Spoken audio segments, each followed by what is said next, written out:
Magandang araw sa atin lahat mga kababayan, saan man panig kayo ng daigdig naron. Dito na naman tayo sa another episode ng ating vlogs, Badong Aratilis po.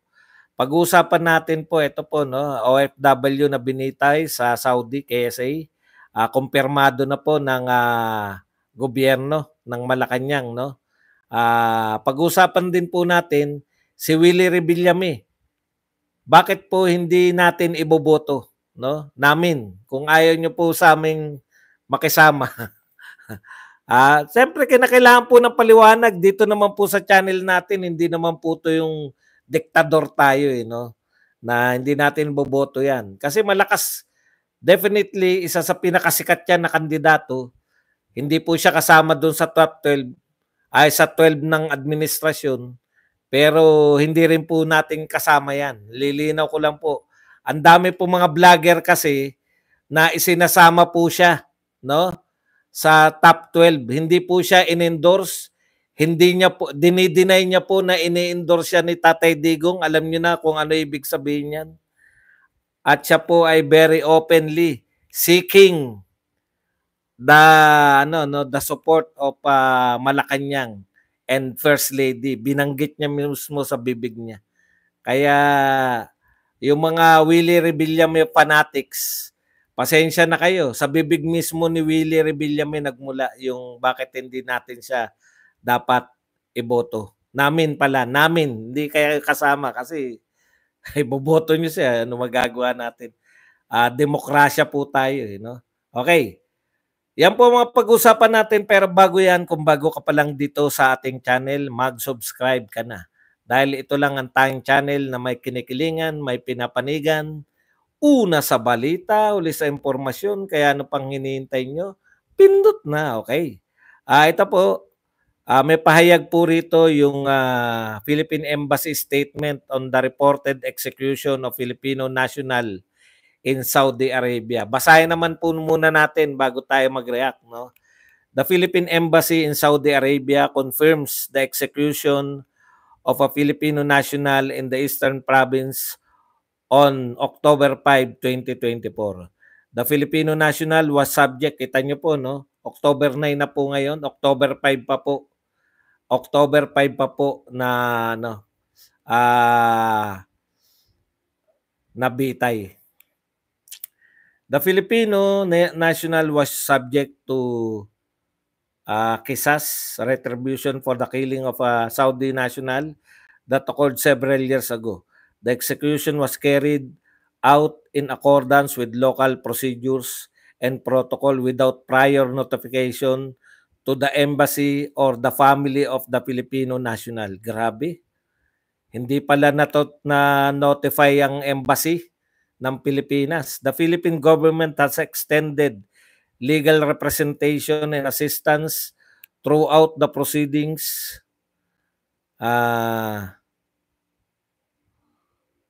Including a written letter by President Ferdinand Marcos Jr. to His Majesty King Salman bin Abdul Aziz Al Saud.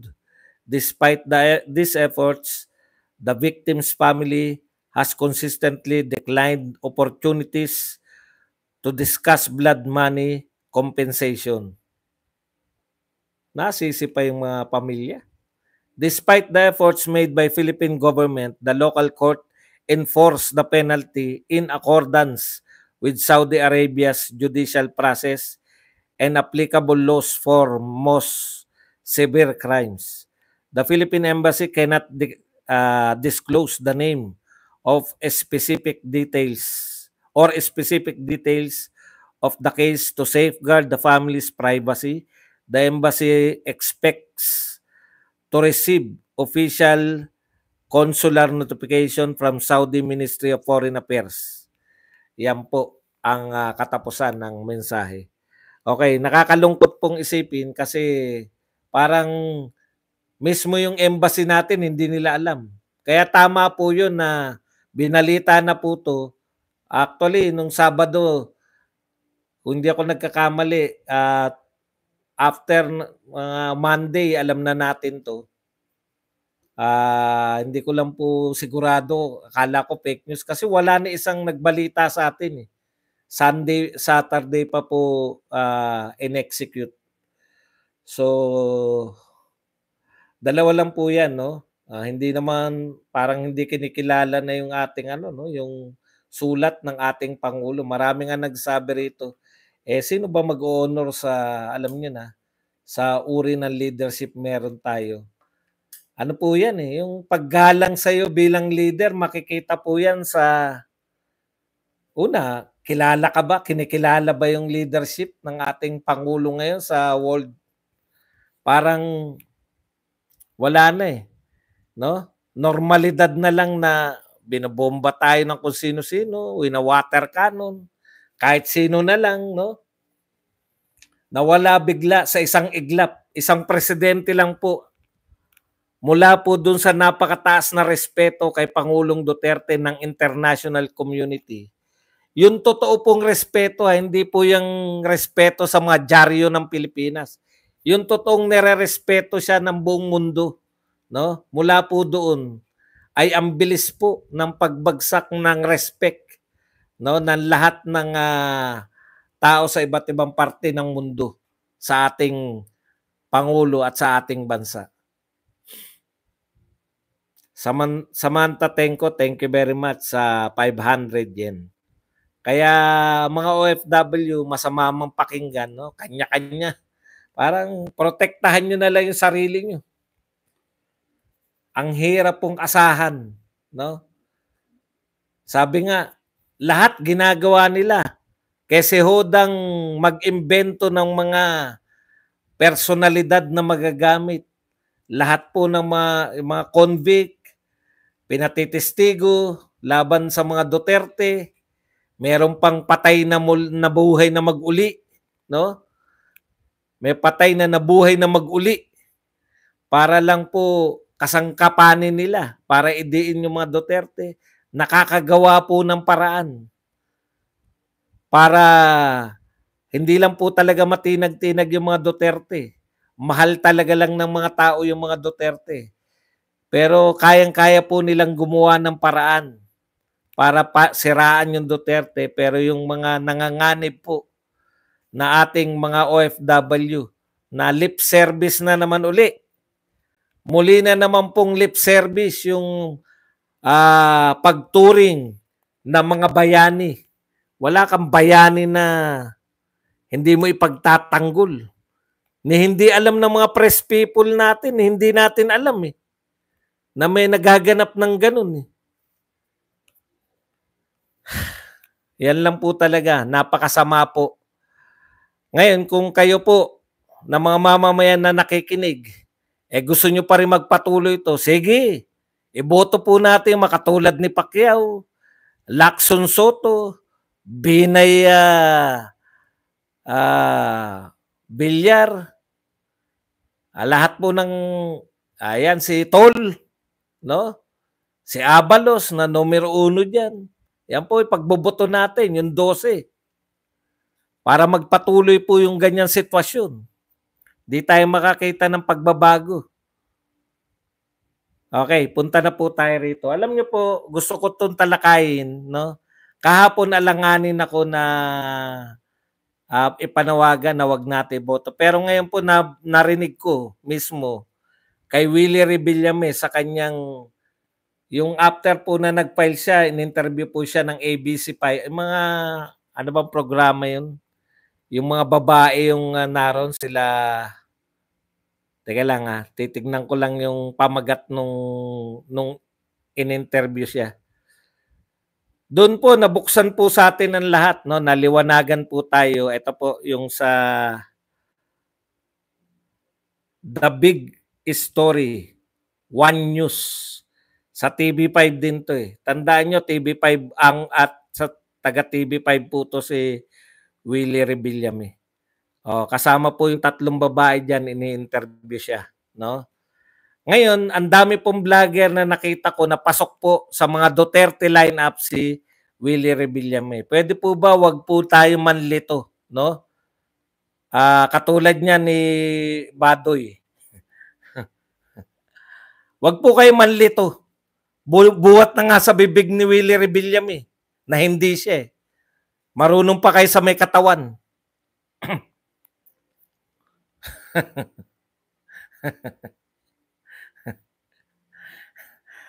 Kaya yung sa speech niya, hindi niya nabanggit si Pangulong Duterte.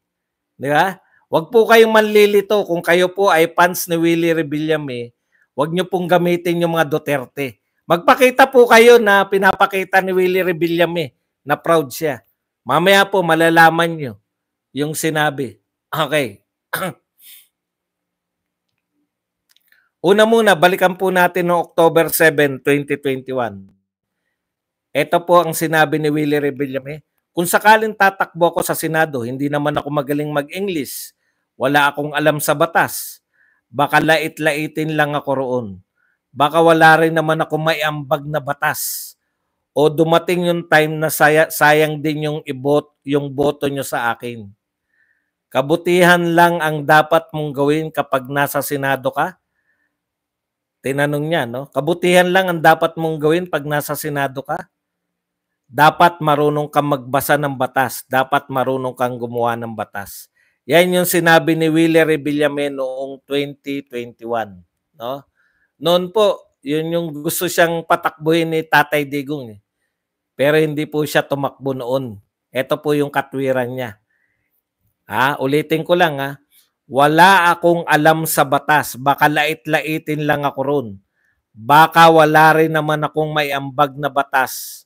O dumating yung time na sayang din yung boto nyo sa akin. Yan po. Meron na po siyang premonition, no? Na pag tumakbo siya, baka masayang lang boto nyo. Siya po nagsalita nito, hindi tayo. O, tanong, 2021 pa yan ba dong? 2021 pa yung mga pinagsasabi mo. Pwede bang sabihin mo naman ngayon, ngayon na? Yung si Willie Rebillame na, ngayon na? Okay, wala po ron sa speech niya yung siya po ay Duterte o pasalamat sa Duterte o sinusuportahan. Wala rin po siya, hindi rin po siya isa sa mga senador na nakipagkita kay Pangulong Duterte at nakitaas ng kamay. Alam po ninyo, kahit po yung mga batikang senador, batikan na, katulad ni Marcoleta o mga mahuhusay na senador, talagang ano po yan, talagang sinisik po nila. No? Maski nga si Chavit nagpapasalamat sa endorsement ni Tatay Digong. No? Talaga pong sa tingin nila, yung paggalang po, hindi po yan sa bibig lang. Yung paggalang po sa way, talagang yung ginagawa mo. Ginagawa mong yung paggalang, nagpupunta ka sa Davao o kung saan, nariyan sila. Lumuwas po si Tatay Digong kahapon, kaya totoo po yun, hindi po fake news na nasa Maynila po si Tatay Digong, nasa Malate. Hindi lang sa Manila Hotel, sa Malate nga lang. Okay. So nakipagpulong siya kala Marcoleta, marami siyang tinaas, si Jimmy Bundok, no? So actually hanggang kahapon liton-lito ko kung si Willie Rebillame ba, kaya nagtatanong ako sa inyo Si Willie Rebillame ba ay tinaas ni Tatay Digong ng kamay? Si Willie Rebillame ba ay part talaga ng PDP? Saan siya tumakbo? So nalinaw po yan. Ito po ngayon napanood ko yung interview niya dito sa tatlong babae sa one. Hindi ko sila kilala lahat.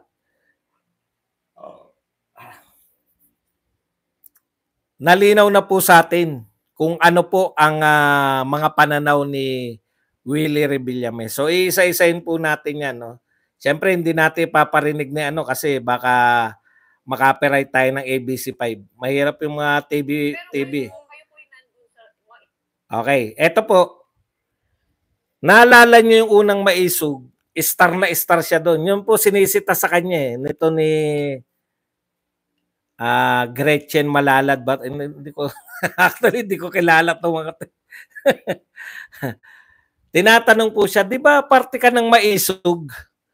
Di ba tinaas ni Pulong Duterte yung kamay mo at sinabi mo na handa ka na kaya ang sabi niya po, yung pagtaas naman sa akin ng kamay parang Baka nangawit lang kami pareho kaya tinaas ang kamay. Alam niyo yung ibig ko sabihin? Alam namin yun eh. Ay, tatakbo pala si Willie. Medyo nalulungkot. Gretchen Ho pala to, Gretchen Ho. Medyo nalulungkot nga ako noon kasi bakit tatakbo sa atin to si Willie? Baka naman mo, ang iniisip ko na lang noon, sa bagay, popular to, di ba? Makakahatak to eh. Makakahatak. Yun na lang iniisip ko noon. Okay na rin yan, makakahatak. Pero, yun po, pati po yun, dinideny niya. Yung pagtasa kanya ng kamay, ano lang yan eh, parang siguro nangawit lang kami dalawa ni President Duterte. Sinasabi niya, nag-ano naman daw siya, no? Bago siya tumakbo, nag-seek siya ng, nagpaalam siya kala Bongo, lahat binanggit niya, kala Chavit, sa mga Tulfo. Lahat talaga, kinonsulta niya raw. At saka Malacanang. Ganun siya magsalita eh. Sinasabi niya, tsaka sa Malacanang. Nagpaalam din ako sa Malacanang. Okay naman daw, tumakbo daw ako. Mga tipong gano'n. No? Pinatatakbo daw siya ng mga nakausap niya. Siyempre, bakit ka naman, no? Pero sa tanong po na PDP, bakit hindi siya tumakbo sa PDP? Ito po ang sagot niya. Di naman ako inofera ng PDP. Alam nyo,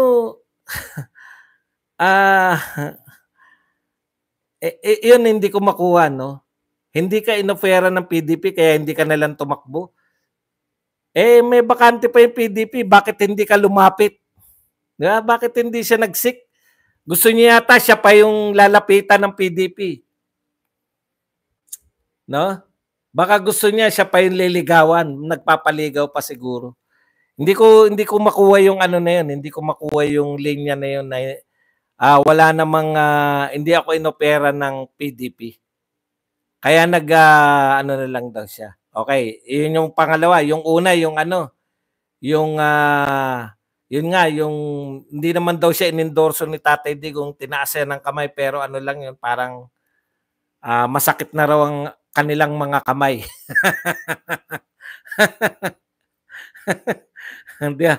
Masakit na raw ang kanilang kamay. Okay, sabi ko, hindi ka pa isip ko lang hindi ka pa nananalo, dumidistansya ka na sa mga Duterte. Kasi po yung mga nagpapa-endorse talagang bukang bibig ni Vic Rodriguez, si Tatay Digong. Kitang-kita natin na bukang bibig ng mga gustong ma-endorse. Marcoleta, proud sila na sila in-endorse ni Tatay Digong. Okay? Proud sila. Tapos sinabi niya, di naman ako, bukod pa ron, meron pa siyang na malaki naman yung following niya sa FB, milyon-milyon, malaki sa YouTube, Facebook, milyon-milyon, nagkwenta na milyon-milyon, sapat na raw yun. Talagang wala siyang, hindi niya sinisik. Di ba? Pinagmamalaki niya nga, milyon-milyon yung kanyang followers eh. Kaya wala talaga siyang, sa panahon ngayon, tandaan nyo yung ating panahon, si Tatay Digong, kahit nga yung mga inendorso niya nun, si Tol Tolentino nga, nagawa pa siyang, siguro yun yung tamang term, no? Traidorin. Ito pang ayaw na ma-associate sa kanya. Hindi niya nga binabanggit kung hindi lang siya question di ba? Okay, ikalawa.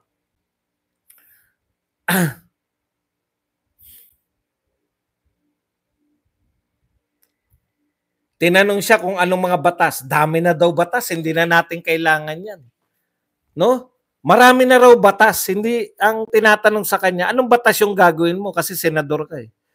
Anak ko, napakarami na natin batas. Mahirap, marami pa rin mahirap. Hindi naman gantong-ganto pero yung esensya ganito. Sa una, sabi ng mga host, senador kayo ng pangunahing trabaho, gumawa ng batas eh.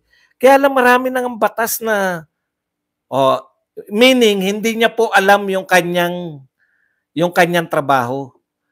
Katulad po ng mga tulpo ni Ben Tulpo na pinangangalandakan yung public service, nakakatulong sa tao.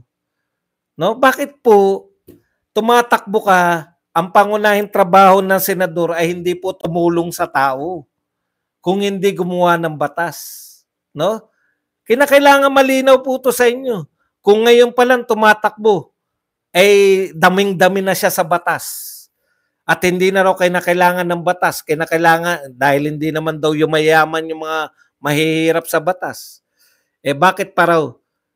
Nung pinoint out lang na yan po trabaho nyo eh. Gumawa ng batas eh. Doon lang siya nagsabi na siguro sa mga sa mga senior citizen, etc. Pero makikita nyo po yung yung tumulong, gusto niya maging senador para makatulong. Hindi naman po yung senador kawang gawa eh. Yung pagiging senador po, sa lahat po na nagsasabi na sila ay magsisenador o congressman para makatulong, hindi po pagtulong yan. Public service pala gusto nyo eh. Di mag-mayor kayo or mag-governor kayo kasi yun talaga yung makakatulong kayo direkta. Ito po ang pangunahing trabaho ninyo ay gumawa ng batas. No? Kaya po kung ang ikakatwiran nyo sa tao, kaya kayo tumatakbo para makatulong sa mga mahihirap, anong batas yung gagawin nyo para makatulong? Siya na rin nagsabi, ang dami na raw batas. Hindi pa rin daw umaangat sa hirap. Yung sinabi niya ng 2021, na baka sayang lang boto nyo dahil hindi naman siya maalam sa batas, pinangangatawanan niya ngayon 2024. Ngayon tumatakbo na siya. Okay, pero kapit lang kayo, ito po yung pinakamalupit niyang mga sinabi, no? Sinabi niya, sa mga taga Malacanang, hindi po ako kalaban. Openly seeking yung help ng First Lady, no? Talagang direkta niya. First Lady, hindi niyo po ako kalaban. Sa Malacanang po, hindi niyo po ako kalaban. Ako po ay tumatakbong independent. Hindi niyo po ako kalaban. Imagine, sinasabi niya ng direkta, no? Tayo hirap na hirap tayong makilaban. Hindi tayo sikat, wala tayong katungkulan, hirap po tayong lumaban. Pero sa kanya, ino-offer niya pa yung sarili niya, hindi po ako kalaban. Madam First Lady, alam niya kung sino yung mga powers that be, no? Alam niya kung sino yung papanawagan. Hindi po si Pangulong Marcos eh. Si First Lady ang tinatawagan.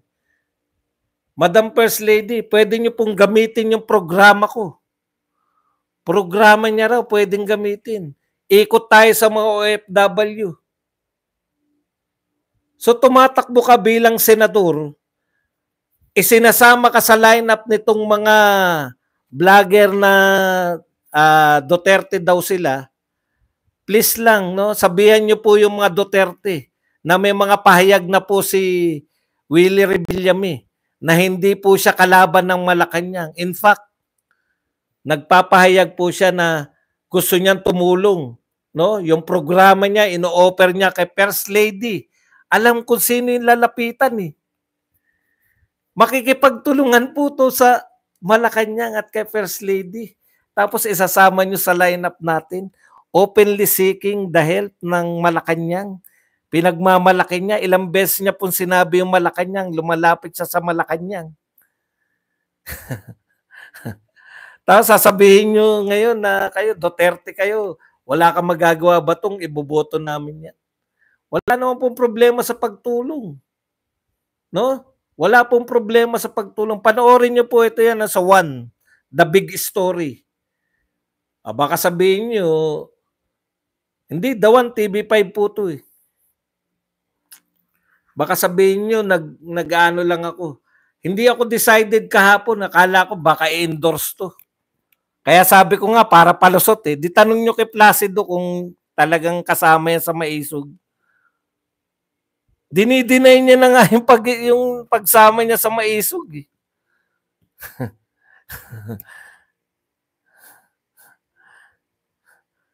Kaya kinakailangan po maging matalas tayo, no?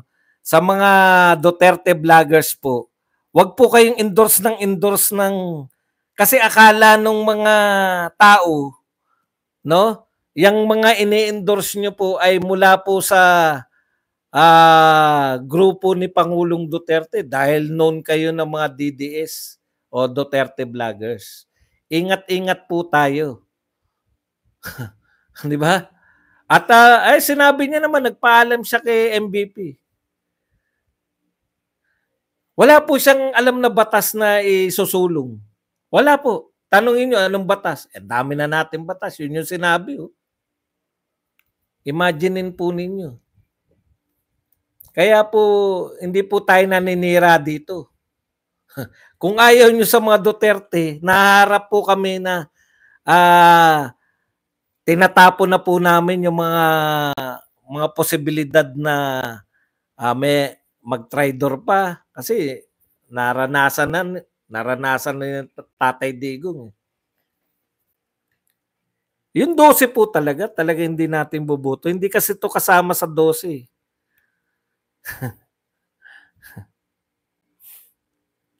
Okay? Malinaw po yan. Kaya hindi po tayo nag-ano lang, hindi po tayo rito naninira lang. Kasi yung 12 talagang iisa-isayin natin o inuunti-unti na natin kung bakit hindi sila karapat-dapat. Wala nga siya ron sa mga, tsaka hindi siya proud. Parang pag tinanong siya tungkol sa mga Duterte, binabanggit niya na lumalapit siya sa Malacanang. Proud po siya na lumalapit sa Malacanang. Hindi ko po sinabing masama ba yun? Sa panahon natin ngayon. Ako sa tingin ko sa panahon natin ngayon, makakasama sa kanya. Siya lang siguro ang kaisa-isang sikat na personalidad. Kung tutusin, masikat pa siya kala Tulfo sa mga ibang nanalo, kala Lito Lapid, kala Bong Revilla, pero sa tingin ko, siyang kauna-unahang sikat. Ito na po yung simula na yung sikat ay hindi na po madadaan sa kasikatan.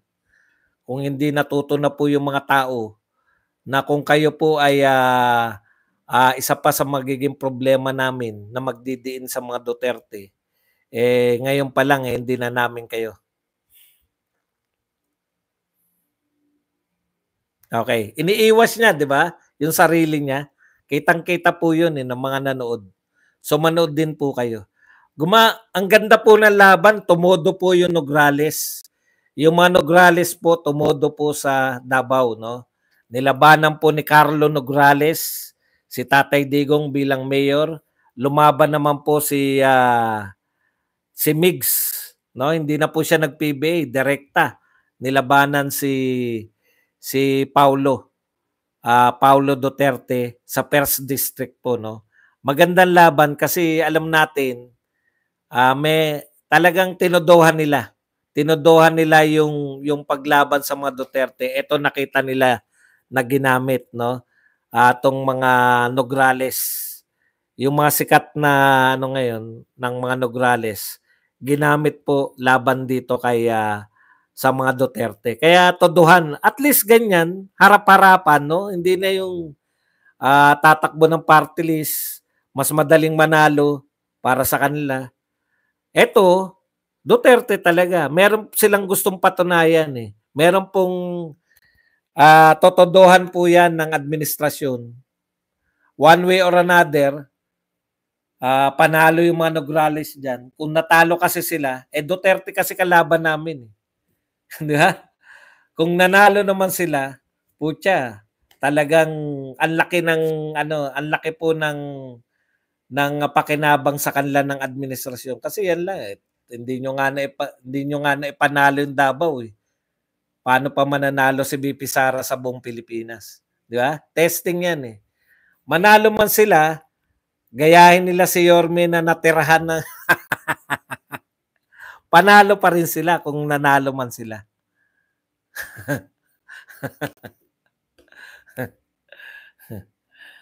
Okay. Okay na yan si Zero. Doon ka na mangampanya. Kung ayaw mo rito sa mga sinasabi namin, election ngayon eh, hindi po kami papayag na gagamitin mo tong channel ko para mangampanya ka kay Willie Rebillame. Kung magkaiba tayo, labas lang, walang problema. Labanan na ngayon, hindi na po to yung dati na kwento-kwentuhan lang to. Ito po nakasalalay po rito yung aming yung leadership ng aming ng ating bansang Pilipinas.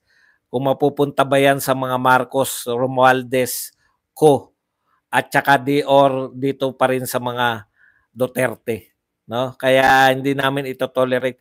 Andrea Gueco, thank you very much sa SGD to SGD. Okay. Tingnan lang natin, baka may nakalimutan pa ako rito sa mga tinantosan. Ha? Lakas, no? Lakas ng loob nilang no? Direktang banggain na yung mga Duterte. Siyempre, kung walang backup yan, hindi po maglalakas loob yung mga dalawang magkapatid na yan. Magkapatid ba sila?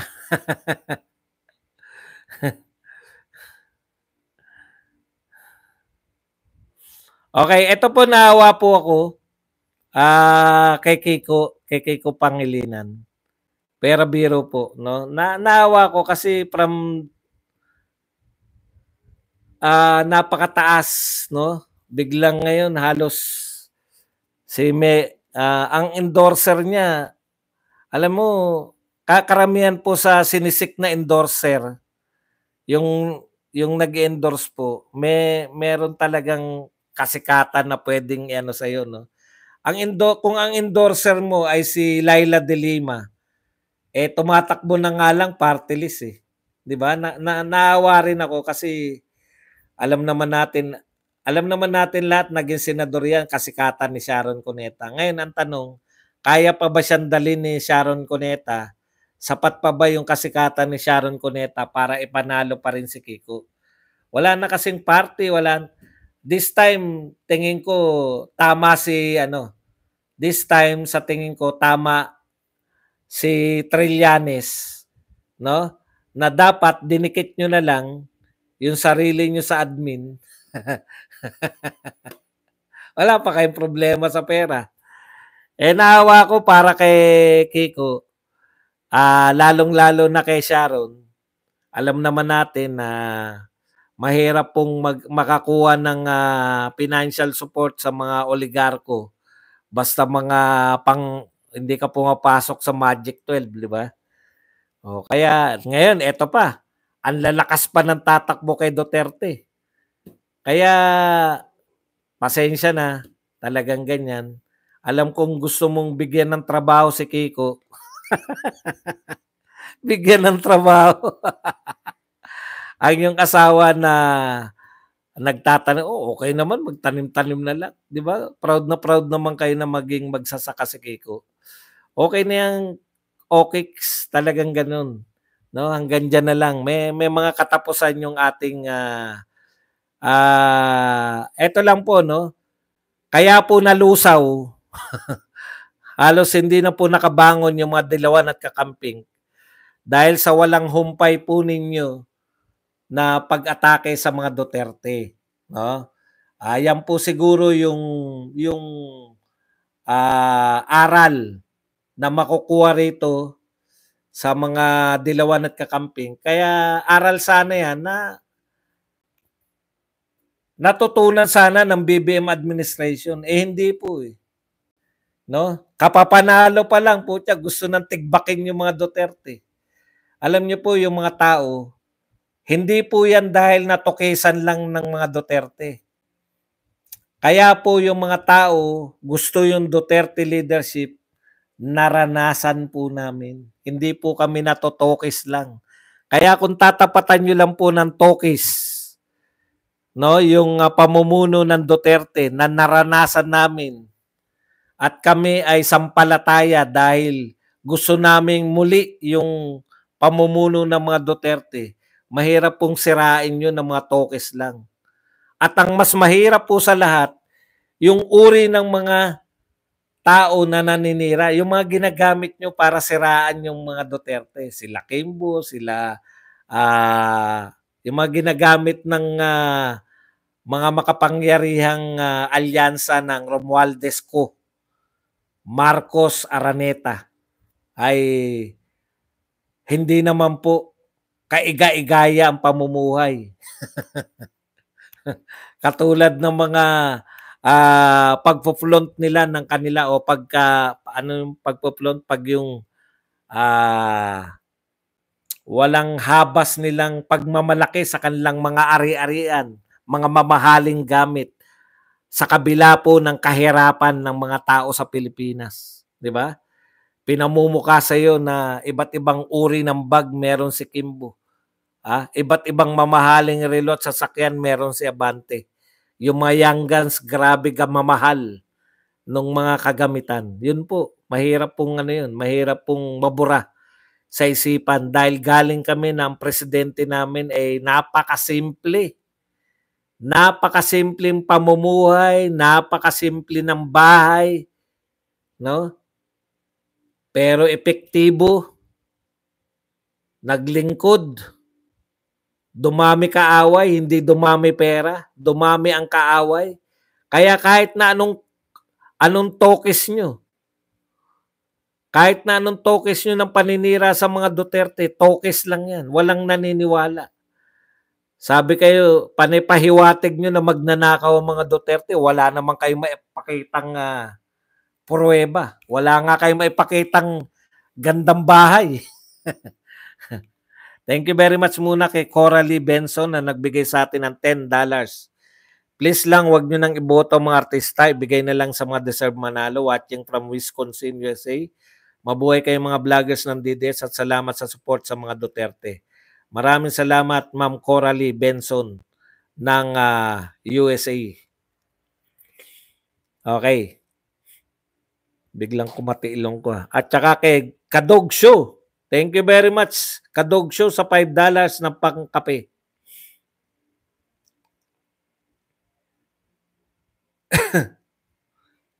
Maraming salamat. Okay. Si Katie lang daw may magandang bag. Teka lang, baka may hindi pa tayo natantosan. Eto, tignan nyo.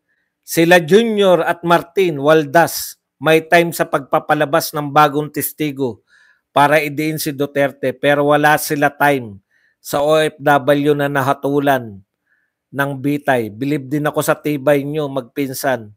Wala talaga kayong malasakit sa kapwa. Tindi, no? Ang tindi ng mga binibitawan ng mga OFW natin, no? Kaya sabi ko nga, kanya-kanya na lang tayong ligtas sa buhay. Kanya-kanya na lang. Okay, ito po ang panawagan ni Risa Ontiveros sa ating isa sa mga ine-endorso, si Pastor Apollo Kibuloy.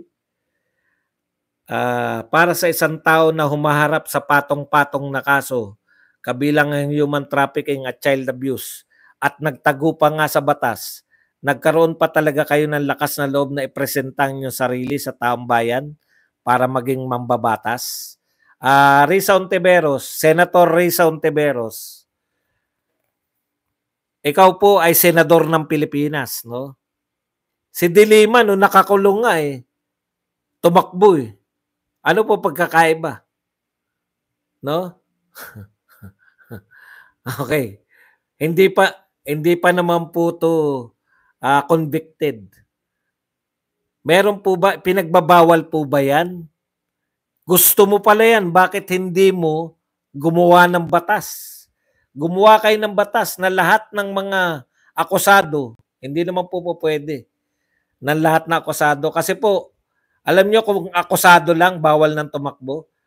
Ako may kalaban na mayor, kakasuhan ko lang yun, hindi na siya pwedeng tumakbo. Kaya mali po yun, di ba? Kaya hindi po pwede yun. Pero, may mga kasama ka, Ontiveros.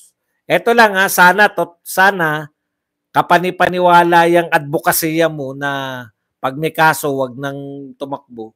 Kung sinabihan mo rin si Franz at si Erwin. Kasi sila mga convicted Yun lang.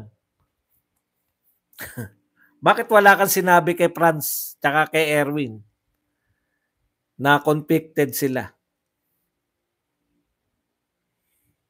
Bakit kay Buloy lang? Dapat applicable sa lahat yung mga pinagsabing nyo. Ito pa isa. Ikaw din may kaso ka rin, di ba? Nagpiyansa ka lang. Napawalan sala na ba yan sa kaso niya? Yung wiretapping?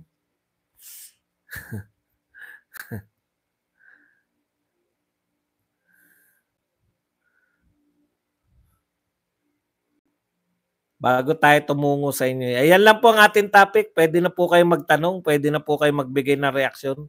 At higit sa lahat, pwede po kayong magpakape. Ayan. Boss Bats, napanood ko